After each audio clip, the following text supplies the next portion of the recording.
creeping, phantom in the dark, blade sharper than secrets, leave a deadly mark.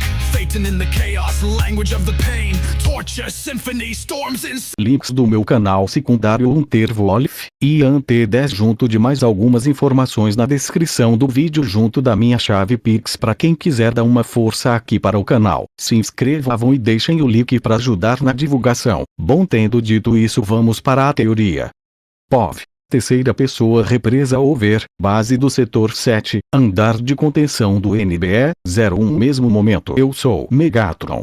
Essa foi uma apresentação magnânima com uma voz raivosa, intimidante e imponente, digna de um tirano como um Megatron. Sem sombra de dúvidas, tanto os agentes militares do setor 7 bem como alguns dos cientistas ainda vivos ali podiam sentir o imenso medo em seus corações, fazendo suor escorrer por suas peles, fazendo suas roupas se grudarem em pele. Seus músculos se enrijeceram de medo e pavor diante do imponente Megatron com seus dedos semelhante a garras afiadas, dentes afiados, olhos da cor de um vermelho intenso, suas pernas grandes cheias de partes pontiagudas capazes de esmagá-los facilmente, tudo isso junto de cabos destruídos que soltavam faíscas, vários equipamentos destruídos e uma névoa fria gerada pelo nitrogênio líquido. Esse era um genuíno cenário de filme de terror que deixou a todos ali presentes amedrontados. Logo Megatron usa sua corrente conclava de espinhos para destruir tudo à sua frente e matar alguns dos humanos ali que começaram a fugir desesperados. Os agentes com rifles M4 abrem fogo contra o Megatron, mas para seu azar isso não surtiu muito efeito, além de deixá-lo mais irritado com aqueles que Megatron nomeou de vermes bolos de carne. Em um único ataque o Megatron os esmagou com a clava em sua corrente. O local estava todo destruído, cheio de cabos soltando faíscas, plataformas de metal no chão, guindastes torcidas, painéis e computadores destruídos. Os conduítes de nitrogênio formavam uma densa neblina, deixando uma aura mais sombria no local. Vários corpos humanos esmagados, desmembrados e sangue espalhado por todo o local. O cheio de sangue misturado ao de fios queimados inundavam o lugar. Qualquer ser comum facilmente se enojaria, ficaria com os olhos lacrimejando e vomitaria só de uma única respiração desse ar pútrido e nauseante. Além disso, Megatron com seus olhos brilhando em cor vermelha intensa, como uma chama queimando em puro ódio, junto de seu rugido estridente. Tal cena era completamente aterrorizante, ainda mais para os poucos humanos ainda vivos no local, mas que estava com graves ferimentos. Logo Megatron para de destruir e rugir ao escutar um zumbido familiar. Ao abaixar a cabeça e olhar para o chão, Megatron identifica Frenzy, este que era um de seus subordinados Decepticons mais leais. Apesar de seu tamanho diminuto como um minicon, Frenzy sempre demonstrou uma determinação inabalável pela causa dos Decepticons e uma lealdade e idolatria absoluta para com Megatron, que sempre se demonstrou ser uma grande líder para os Decepticons justamente devido sua aura, intimidade e sua força inegável. Megatron fala com sua voz intimidade e imponente: Frenzy, você fez bem em me libertar do meu confinamento involuntário imposto por estes insetos imundos. Agora me diga, encontraram o Allspark? Frenzy fala na língua cybertroniana. Frenzy, saúdo seu grandioso retorno, Lord Megatron. O Allspark está aqui, nesta base humana em outro andar. Eu já notifiquei o comandante Starscream, que reuniu os demais Decepticons e estão atacando da superfície. Megatron fala: você fez bem. Agora me diga as coordenadas do andar onde o Allspark se encontra, eu mesmo vou ir pegá-lo. Frenzy responde: sim, como o senhor desejar, Lord Megatron.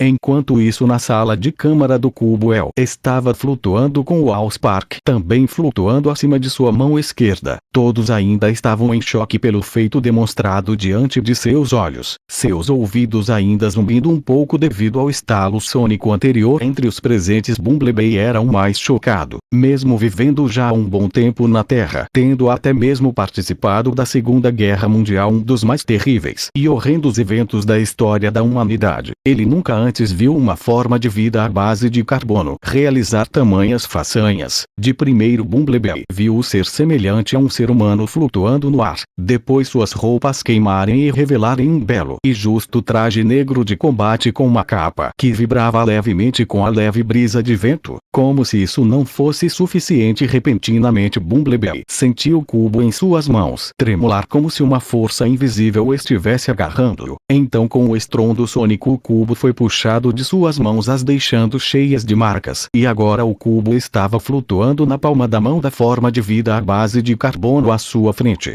Bumblebee, um guerreiro formidável, destemido e de grande bravura que nunca temeu perigo, nunca se acovardou mesmo diante de vários dos terríveis Decepticons durante a guerra em Cybertron. Ele nunca fugiu da batalha e os encarou de frente mesmo quando tinha que combater grandes figuras como Shockwave, Soundwave entre diversos outros, mesmo que fossem bem maiores do que ele, e até mesmo perdendo seu localizador de áudio, o que o forçou a ter que usar o rádio para se comunicar. Mesmo assim, ele sempre demonstrou uma grande bravura e honra para com seu dever. Ele é um guerreiro grandioso que já enfrentou diversos tipos de desafio, mas o que ele deveria fazer agora?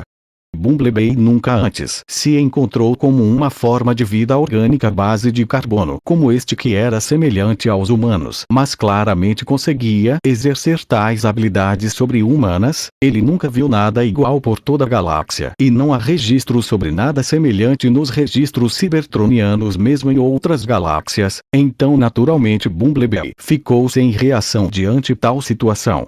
Os membros da equipe de Lennox, embora ainda chocados diante desta situação, eles rapidamente levantaram a guarda, levantando suas armas prontos para atirar ao sinal do Major Lennox, e em seu arsenal tinha até mesmo algumas armas de plasma desenvolvidas pelo próprio El. O diretor Tom Banachek e o Dr. Henry Becker eram os mais chocados e aqueles com pensamentos mais complexos. Eles conheciam o El e tinham noção de sua mente brilhante. Logo que ele chegou ao setor 7, conseguiu realizar diversas façanhas excepcionais, conseguindo criar as armas de plasma, os dados chips capazes de se ligar e eletrificar o sistema nervoso de alguém, além da descoberta a respeito do metal líquido e as células Transformers, que poderiam ser controladas além da fibra de carbono extremamente resistente.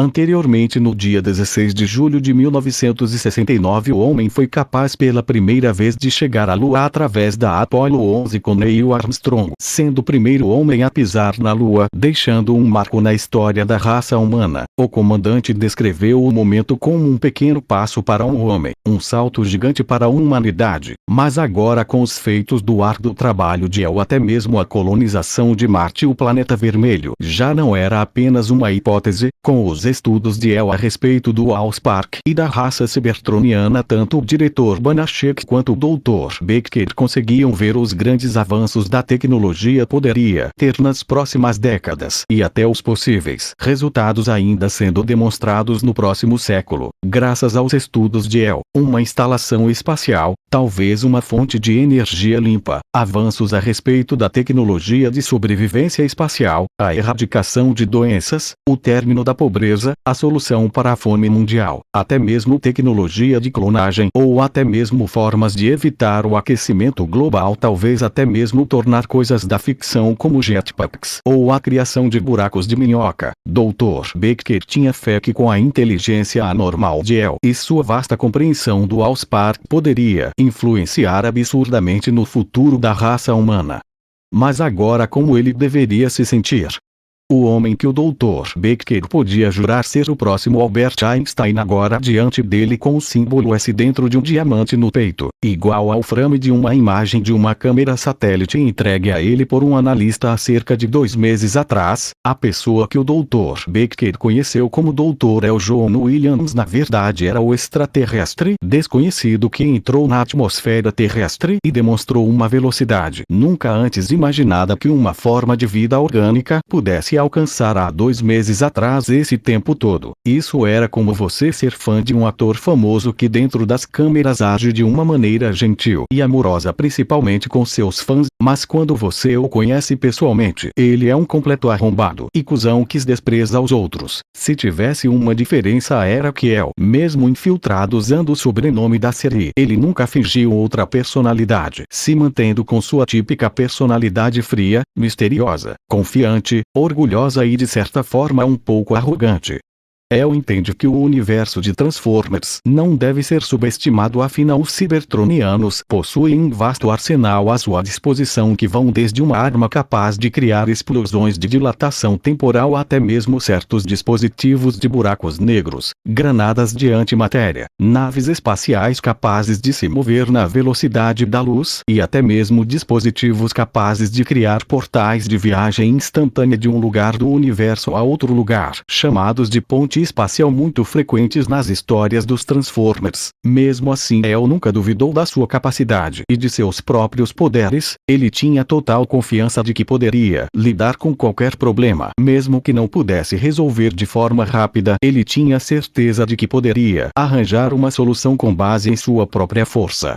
No passado em Krypton, quando vivia pelas favelas, El sobrevivia assim usando principalmente sua inteligência, mas também desfrutando de sua força. Em sua primeira vida, ele já possuía certos conhecimentos de defesa pessoal o que lhe permitiu sobreviver mesmo diante de suas dificuldades nas favelas. Futuramente ele foi capaz de aproveitar as oportunidades para entrar na Academia Científica de Krypton e posteriormente ser adotado pela Casa El, até mesmo tendo recebido treinamento especial do General Druzhot devido sua amizade com Jor-El e recebendo treinamento também da Tenente Faora Wu. El se esforçou ao máximo para dominar e refinar as artes marciais kryptonianas e após despertas seus poderes, El sempre tenta vislumbrar a máxima capacidade de seus poderes. Então El nunca duvidou de sua própria capacidade e potencial para resolver os problemas que surgissem, seja por meio de diplomacia ou de força bruta.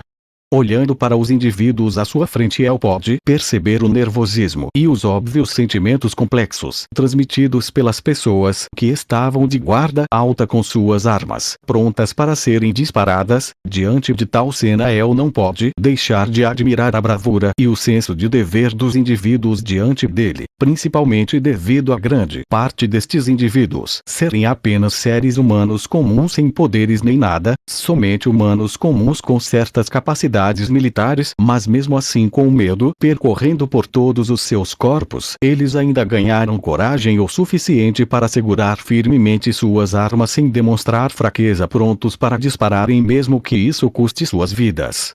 Isso trouxe uma certa nostalgia para El a respeito de suas experiências durante seu tempo na Academia Científica, a respeito de alguns de seus colegas que compartilharam de uma grande camaradagem. Mas este não era um momento para ficar relembrando o passado. O passado já está morto e agora era hora de focar no momento presente e lidar com a atual situação em que ele se encontra, dissipando os pensamentos sobre o passado. El fica mais sério, destacando seu queixo rubro perfeitamente esculpido, seus olhos negros e profundos em meio a uma face serena como a de uma divindade indiferente à situação. Mesmo sem esboçar uma expressão ou fazer qualquer ato, os membros da equipe do Lennox estavam trêmulos mesmo sem entender o motivo. Sim, o ser diante deles estava um ser voando e pairando no ar, com o objeto que até então aparentemente pode ocasionar no fim desse mundo, flutuando em uma de suas mãos. Sua postura é como o de um ser celestial, olhando para formigas nas quais facilmente pode esmagar, o natural de um ser senciente ao ser subestimado e sentir raiva e frustração por ser menosprezado. Mas isso é algo falando no sentido racional, mas algo que supera essa racionalidade são os instintos primitivos. Esses instintos primitivos e irracionais são algo que existe na parte mais profunda da mente de qualquer indivíduo. Por exemplo, ir respirar. Por instinto, os seres sabem que precisam respirar para pegar oxigênio para sobreviver. Da mesma forma, não é preciso que digam a um gato para caçar um rato ou um rato para escapar de um gato. É algo instintivo conflito entre presa e predador. Igualmente nessa situação os instintos primitivos desses humanos que já estiveram em campo de guerra lhes diziam apenas uma coisa ao olhar para o El diante deles. Seus instintos diziam que a morte estava à sua frente. O mesmo era para o garoto Sam e a Micaela, que já sentiram a imponência diante de um ser monstruoso anteriormente. Quanto ao Dr. Baker e o diretor Tom Banachek, nunca passaram por tal experiência, mesmo diante do NBE-01, afinal o mesmo estava congelado, incapaz de se mover. Dr. Baker sempre esteve atrás de uma mesa fazendo suas pesquisas. Quanto ao diretor Banachek, ele sempre esteve lidando com a burocracia. Nenhum dos dois passaram por experiências extremas de risco de vida, então os seus instintos não são tão aguçados, embora eles ainda passam a sentir um tremor em seus corações que lhes causa uma grande fraqueza nas pernas, mas não o suficiente para que eles entendam a sua situação aterrorizante. Bumblebee, com seus sensores avançados, sabia que não poderia subestimar o inimigo só pela diferença de tamanho entre eles. Então se pôs em guarda alta enquanto sinalizava para Sam e Micaela se esconderem atrás dele. Ao mesmo tempo ele já estava tentando enviar uma mensagem para seus companheiros Autobots, mas devido à profundidade do local e às diversas tecnologias de anti-rastreio do setor 7 que causavam interferência no sinal, dificultando as coisas para o Bumblebee. O Dr. Baker engole seco, sentindo a tensão no ar. Ele tenta ganhar coragem para falar, mas antes disso El, mantendo sua indiferença, o interrompe com seu tom frio e sem emoção. Caro Dr. Baker, caso esteja se perguntando o que significa isso, eu mesmo digo que significa exatamente o que parece. Há mais ou menos 2 meses eu me infiltrei aqui no setor 7, com o intuito de aprender mais sobre o Allspark e sobre como controlá-lo. Eu sei que nesse mesmo tempo de 2 meses você deve ter recebido algum relatório a respeito de algo, ou melhor dizendo, alguém que entrou na atmosfera terrestre. Com isso você, que é tão inteligente, deve entender o significado disso. O Dr. Baker ainda estava um pouco incrédulo com o que ele acabou de ouvir. Assim como quando você encontra seu ídolo famoso, que tanto admira, mas ele não te vê como nada além de uma marionete, ou pior, um peão descartável. Esse era o sentimento que o Dr. Baker estava tendo nesse momento. O sentimento de completa desilusão, quando o Dr. Baker pensou que El seria a esperança do futuro que levaria a humanidade para a próxima era inovadora rumo às conquistas maiores nunca antes imaginadas. Mas ao invés disso a realidade lhe deu um tapa na cara para o acordar de seus sonhos de devaneios ilusórios. Mas antes que o Dr. Baker pudesse aceitar esta nova realidade, ele é retirado de seus pensamentos pela voz fria de El. Eu gostaria de ter mais tempo para ter uma boa conversa, mas acho que nosso outro convidado não vai permitir isso. Todos ficam confusos com essa fala até que um alto som estrondoso começa a soar pelo ambiente. Vai ficando mais alto à medida que o tempo passa. De repente uma nave claramente jamais criada pela humanidade surge, causando uma enorme onda de ar no local, que faz todos ali se desequilibrar, exceto por El, que não fora afetado, e Bumblebee, que conseguiu se manter de pé. A nave em pleno ar começa a se transformar com o soar de um som mecânico, agarrando Bumblebee pela cabeça, o girando no ar e o batendo com tudo no chão e pisando em cima dele enquanto fala com sua voz robótica cheia de raiva e ódio. Seu inseto Autobot resolveu se aliar aos bolos de carne. Apesar que faz sentido insetos ajudando outros insetos. Megatron se revela em todo o seu esplendor, enquanto os humanos tentam se recuperar, mas não importa como eles analisem a situação, eles estavam em uma grande enrascada. Era como se uma presa só pudesse escolher se quer ser devorado pelo urso ou pelo leão. Entre eles ainda havia o Dr. Baker, que ainda estava com dificuldades para aceitar a realidade diante dele, e também havia Sam, que estava chocado com a situação de seu amigo Bumblebee e sentia ainda mais frustração com essa imponência, incapaz de fazer nada para ajudar seu amigo em apuros. Megatron estava esmagando a armadura peitoral de Bumblebee com seu grande pé. A diferença de tamanho entre ambos é extraordinária. O Megatron tem por volta de uns 10,3 metros de altura, quanto ao Bumblebee tem 5,1 metros de altura. Com essa grande diferença, Bumblebee se viu cheio de dificuldade para se libertar. Era como naqueles cenários de um baixinho sem paciência criando confusão com um gigante. Só o pé de Megatron já praticamente cobria a armadura peitoral de Bumblebee. Megatron, ainda não tendo notado a presença de El, pressiona ainda mais seu pé sobre Bumblebee, enquanto de seu outro pé sai o Minicon Frenzy, que mesmo sem uma mão começa a disparar nos humanos, que se escondem e tentam revidar os disparos, enquanto El se mantém indiferente a todo o evento. Não que não fosse emocionante estar diante de dois robôs gigantes, mas veja bem, anteriormente no mundo dos Kaijus da Orla do Pacífico, El viu e esmagou o grande mestre Gypsy Danger. Não apenas isso, como ele passou milhares de anos na prisão mental, então ver esses gigantes de metal ainda é um espetáculo, mas não o suficiente para retirar qualquer reação de El, que sempre soube como manter suas emoções sob total controle. Após uma tentativa de Bumblebee de se libertar do pé de Megatron, onde Bumblebee socou sua perna. Irritado com essa ação, Megatron agarra o braço de Bumblebee e o arranca de forma brutal, ao mesmo tempo que libera um leve rugido. Megatron, em seu tom metálico e raivoso, ele fala: seu Autobot desprezível e repugnante, você não passa de um monte de desperdício de peças e energon. Agora, onde está o ALL Spark? Nesse momento o próprio El fala em seu tom indiferente: está falando deste Allspark aqui. Ao ouvir isso, Megatron olha para El e de primeira demonstra um olhar assassina para a bola de carne à sua frente, mas logo que sua varredura óptica realiza a leitura a respeito da forma de vida à base de carbono à sua frente, seu olhar rapidamente muda para um olhar de surpresa, confusão e até um pouco de medo a respeito de como uma forma de vida à base de carbono poderia guardar tamanha energia dentro de seu pequeno corpo. Dependendo do universo de Transformers, Megatron já trabalhou como minerador nas minas de Energon em Cybertron e já foi um famoso gladiador e defensor de Cybertron que viveu colocando sua vida em risco. Então Megatron já tem uma grande experiência a respeito de pôr sua própria vida em perigo. Megatron era orgulhoso e confiante em si, mas agora, diante desta forma de vida à base de carbono, Megatron não tinha essa sua arrogância de ousar chamá-lo de inseto ou bolo de carne como costumava fazer com os demais humanos. Na verdade, Megatron nem sabia se este ser era de fato um humano. Mesmo assim, Megatron não tinha nenhuma confiança para impor sua força diante do ser desconhecido. Megatron, um pouco de cabeça baixa, agora fala em um tom de voz mais calmo e respeitoso: Vossa Excelência, vejo que o senhor tem grande interesse no cubo. Se me permitir usar o Allspark por um breve momento, eu posso lhe mostrar uma forma melhor de controlar isso, claro, se Vossa Excelência concordar.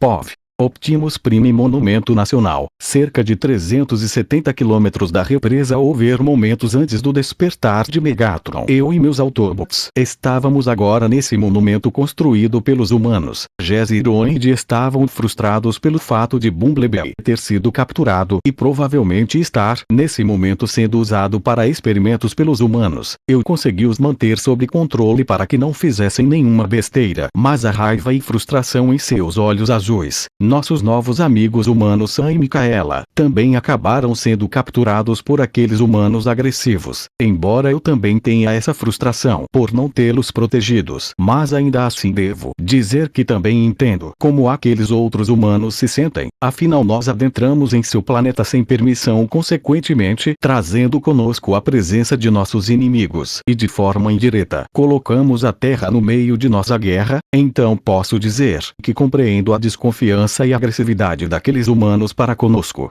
Mesmo assim, como líder dos Autobots, não posso me permitir perder a calma ou me abalar desse jeito. Graças ao Sam conseguimos os óculos de Archibald Wittwicki, onde estão gravadas as coordenadas da localização do Allspark. Nosso dever principal é o encontrar e impedir que o cubo caia nas mãos dos terríveis Decepticons. Neste momento estamos todos reunidos. Eu estou segurando com grande destreza e delicadeza os óculos para não acabar os esmagando. Eu falo com uma voz calma, mas com um leve toque de preocupação: por favor, tem que funcionar.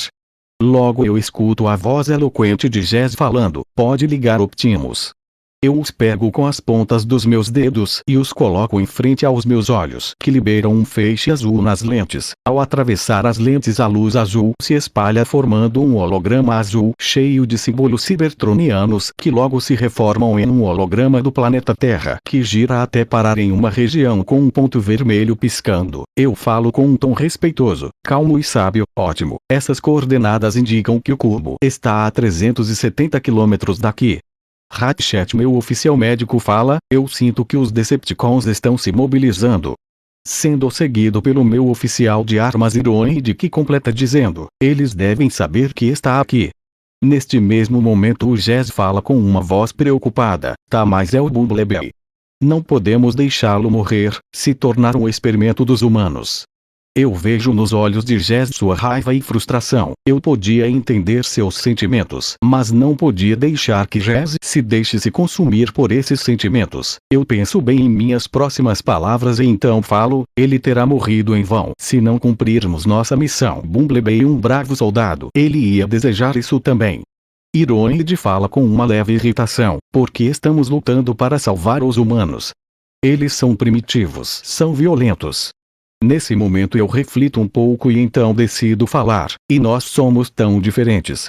E uma espécie nova ainda tem muito o que aprender, mas eu vejo coisas boas neles. Liberdade é o direito de todos os seres conscientes. Todos vocês sabem, só há uma forma de acabar com esta guerra. Temos que destruir o cubo. Se tudo fracassar, eu unirei o cubo à centelha no meu peito.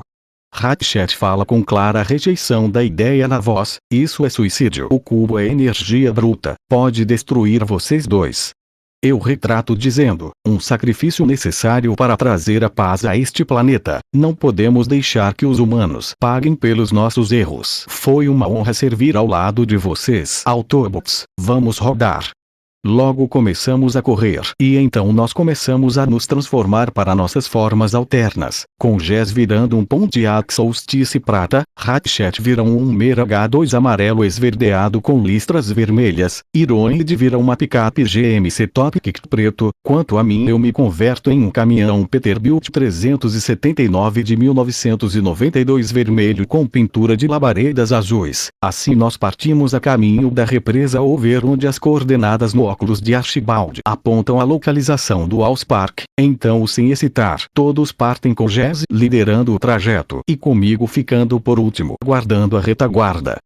Conforme nós fomos nos aproximando do local do Allspark, nossos sensores começaram a ficar um pouco bagunçados, como se estivesse ocorrendo alguma interferência de sinal. O mais estranho era que essa interferência ocorria em uma frequência de sinal específica. No nível de tecnologia atual da Terra não era para os humanos terem tal capacidade, mas vendo como alguns certos membros desta espécie sabiam de nossa existência, não é difícil de se imaginar que eles tenham usado o Allspark para seus estudos e avançado mais rapidamente sua tecnologia, mas quem diria que até mesmo uma tecnologia de anti-rastreio que interfere nos sensores cibertronianos seria desenvolvido também.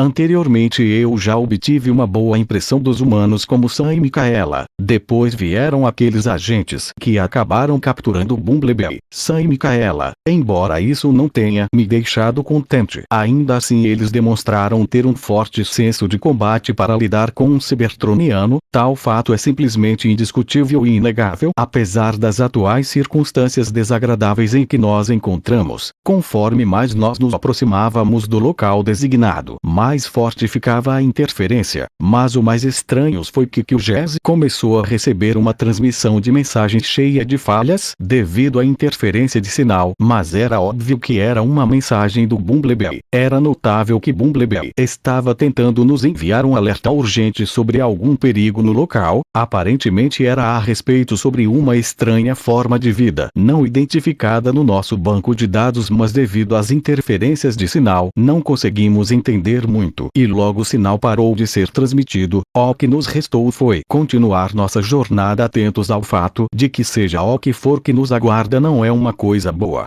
POV. É o represa over, base do setor 7, andar de contenção do Allspark. Momentos após a pergunta de Megatron, eu fiquei em silêncio por alguns instantes refletindo sobre a fala recente de Megatron. Isso foi algo totalmente inesperado, pelo menos a maioria das versões de Megatron são muito orgulhosas e arrogantes. Muito disso se deve a seu passado como um ex-minerador nas minas de Energon ou sobre seu passado como gladiador. Megatron é um ser grosseiro, arrogante e psicótico que trata os outros, principalmente os humanos aos quais ele considera como lixo, uma reles raça inferior. Quem poderia imaginar algum dia ver este ser abaixando a cabeça e sendo tão respeitoso assim?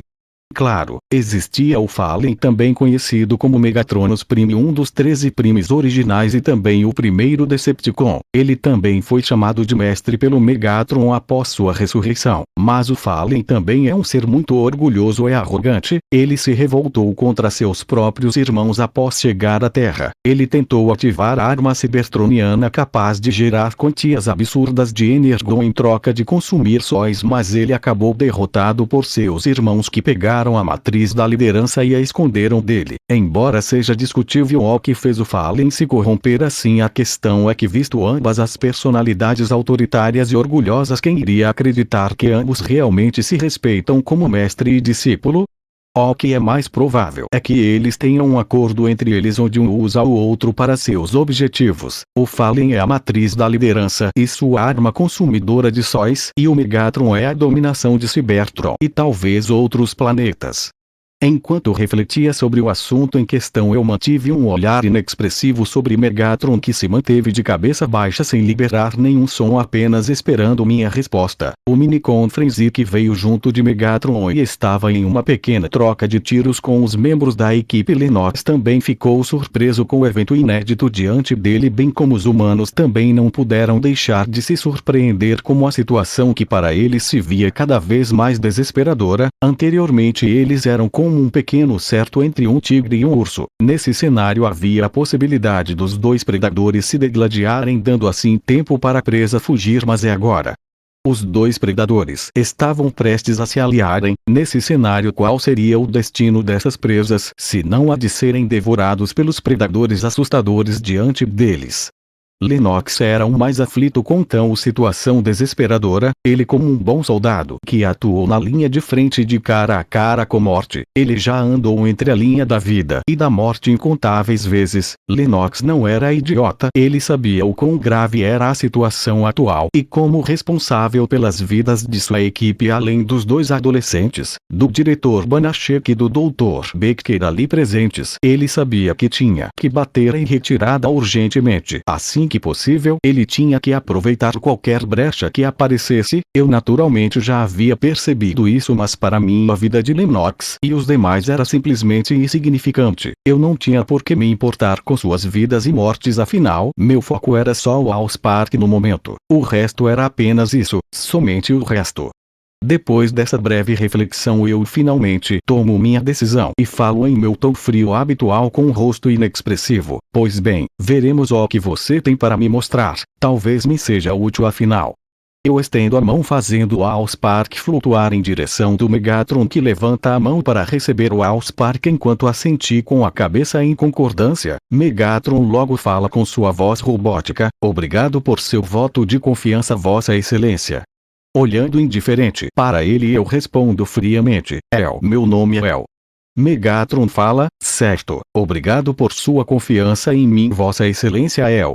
Agora Megatron, tendo Allspark em suas mãos, não demora para o Megatron liberar um pulso eletromagnético de suas mãos que começa a ressonar com as dobras espaciais internas do Allspark, que logo começam a responder. Eu utilizo minha visão microscópica para analisar profundamente a situação do Allspark. Assim eu consigo ver os diversos símbolos cybertronianos sendo rapidamente trocados de lugar constantemente. A superfície do Allspark também começou a reagir às alterações no código código interno, pequenos raios azuis começaram a ressoar juntamente a uma fina camada de energia azul translucente ao redor da superfície. O mais intrigante é que por mais que o Megatron estivesse constantemente reformulando o código do Allspark para formatá-lo um código mais profunda com a linguagem dos primes permanecia inalterada, isso me fez questionar se o Megatron não sabia desse código mais profundo ou se ele simplesmente não tem conhecimento suficiente para alterá-lo. De qualquer forma, isso não importava com os dados que eu estava coletando agora aprofundaram ainda mais meu conhecimento sobre Allspark, então, não importa, no final eu acabo saindo ganhando de qualquer jeito.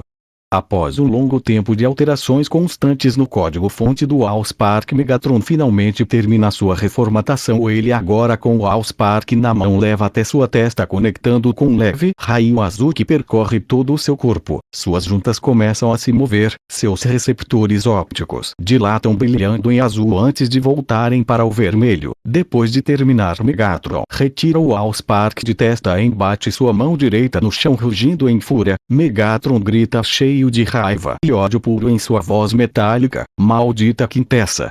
Como ousa me enganar assim, sua infeliz desgraçada? Como ousa reprogramar minha memória?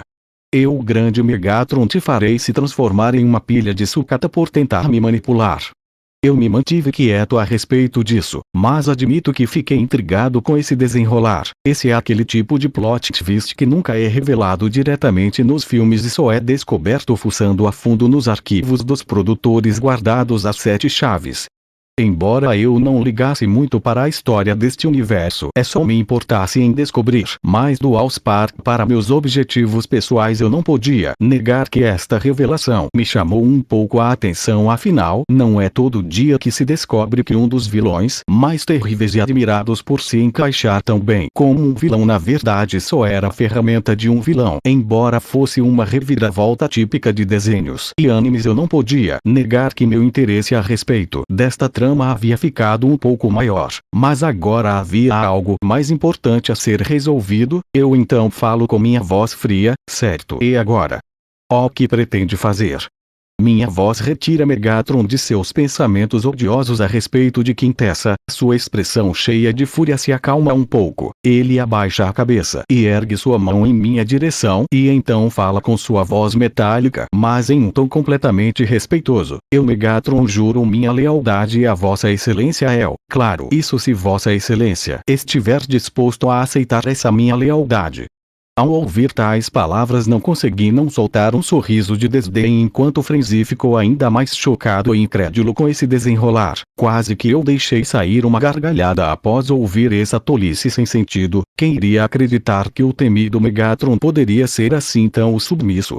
Isso era uma grande piada. Megatron era igualmente ardiloso, assim como o seu oficial Starscream. Starscream é um Decepticon muito ambicioso e ganancioso que está a qualquer momento se aproveitando de uma desculpa para poder usurpar o trono de Megatron. O motivo de Megatron não matar de vez Starscream e por sua admiração às ambições de Starscream e também por seu sadismo em saber que é bem mais forte que Starscream e por isso Starscream nunca poderia o vencer. Mas Megatron é igualmente ambicioso e por isso nunca que ele aceitaria ser subordinado a ninguém a menos que não tivesse outra opção. E mesmo que Megatron se subordinasse a alguém, ele eventualmente tentaria trair esse alguém para voltar a esta no comando. Essa é a natureza do bot Megatron. Ele só confia em si mesmo para governar. Bom, não que a lealdade de Megatron realmente me interesse, afinal eu posso esmagar quando eu bem entender. Então mesmo que ele tente algo contra mim e só eu esbofetear um pouco e depois posso usá-lo como uma boa cobaia, eu retiro o meu leve sorriso de desdém da minha face e falo em tom indiferente: "Certo, aceitarei sua lealdade de bom grado." Eu ergo minha mão, expando o meu campo biomagnético para englobar o Allspark e o puxo de volta para minha mão e continuo falando: "Agora é sobre o pequenino ali.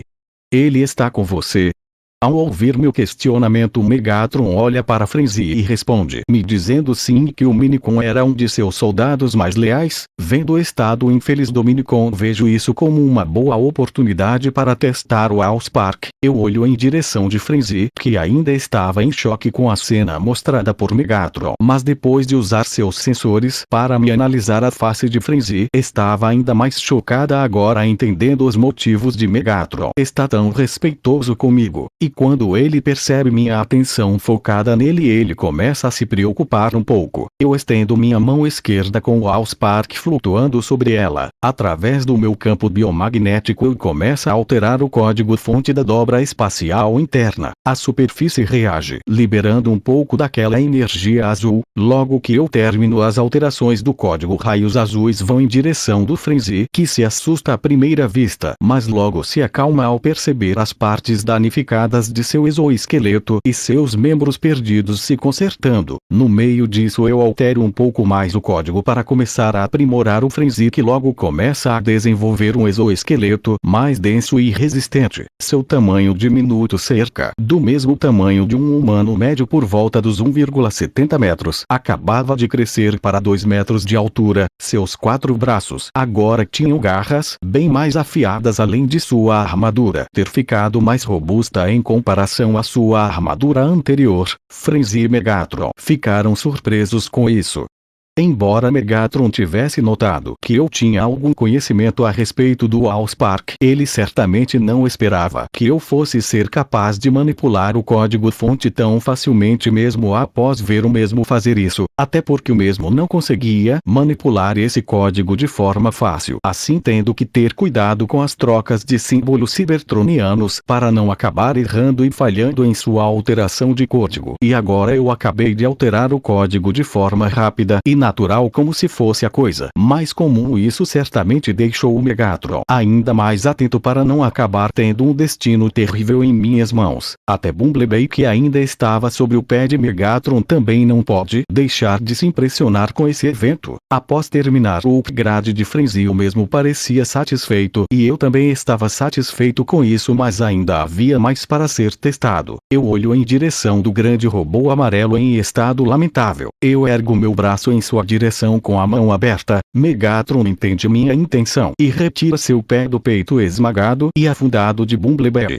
Usando o meu campo biomagnético, eu levito o Bumblebee em minha direção e, manipulando o código-fonte da dobra espacial interna do Allspark, eu começo a reparar a armadura do Bumblebee. Mas além disso, eu começo a forçar a alteração de seu exoesqueleto, que começa a reagir e se reformar em diferentes formas, adquirindo novas armas como metralhadoras, canhões de pulso eletromagnéticos, asas de propulsão a jato, entre diversos outros que são feitos e desfeitos rapidamente, o que deixou Megatron ainda mais incrédulo. Com meu controle inacreditável sobre o Allspark, provavelmente em sua visão era como se eu já estivesse usando o Allspark há milênios. Devido à naturalidade das minhas ações e meu controle sobre o Allspark, isso foi um teste importante que serviu para que eu comprovasse minha teoria a respeito de que eu conseguia usar o poder do Allspark para não só dar a vida senciente à tecnologia, como também controlar suas formas, assim também sendo capaz de programar funções específicas para cada indivíduo cybertroniano. Tendo isso em mente, eu finalizei meu experimento forçando as células metálicas cybertronianas a se multiplicar constantemente. O resultado foi que o corpo do Bumblebee começou a inchar cada vez mais. Usando minha visão microscópica, eu podia ver a ligação molecular dos átomos do corpo de Bumblebee se destruindo. Se isso continuasse, seu corpo certamente iria explodir.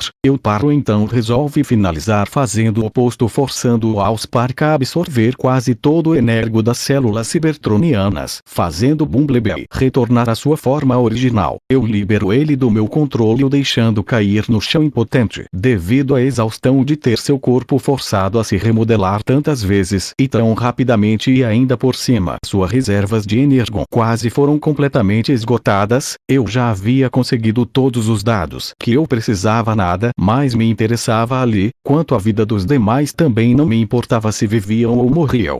Eu olho em volta usando minha visão de raio-x para encontrar a saída da base. Logo que encontro, eu parto sem dizer nada, sendo seguido por Megatron, que havia pego Frenzy e se transformado em sua forma alterna de nave espacial e me seguindo. O caminho do túnel era longo e bem escuro, sendo iluminado por algumas luzes ao longo do caminho, mas logo uma forte luz pode ser vista junto do barulho de água fluindo caindo como o de uma cachoeira. Logo eu saio voando do túnel, recebendo o caloroso abraço dos raios solares que batia em minha pele. Eu paro, sobrevoando a água, aproveitando a bela vista do céu azul. Logo Megatron sai do túnel, se transformando novamente em sua forma humanoide no ar, dando uma cambalhota e caindo de pé na superfície de concreto, sendo recebido por seu lacaio Starscream, que saúda seu mestre, e sendo informado que os Autobots estavam se aproximando. Mesmo sem olhar, pude perceber os olhos tendenciosos de Starscream recair sobre mim e pude sentir sua confusão ao perceber o Allspark em minhas mãos. Pude sentir sua vontade de partir para cima de mim para tomar o Allspark, mas ele claramente notou a neutralidade de Megatron em meu respeito. Starscream, que já passou séculos até milênios lutando sob o comando de Megatron, ele sabe o quão orgulhoso ele é e o quanto ele desprezava os humanos, então ele não pode deixar de se surpreender. Em seguida, a face de Starscream ficou em choque ao me analisar e entender o motivo das atitudes de Megatron, entendendo quão aterrorizante era a minha existência.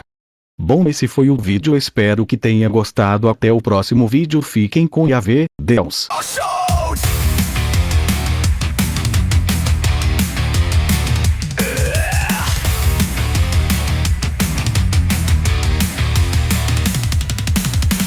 Steps creeping, phantom in the dark, blade sharper than secrets, leave a deadly mark. Phaeton in the chaos, language of the pain, torture symphony storms inside my brain.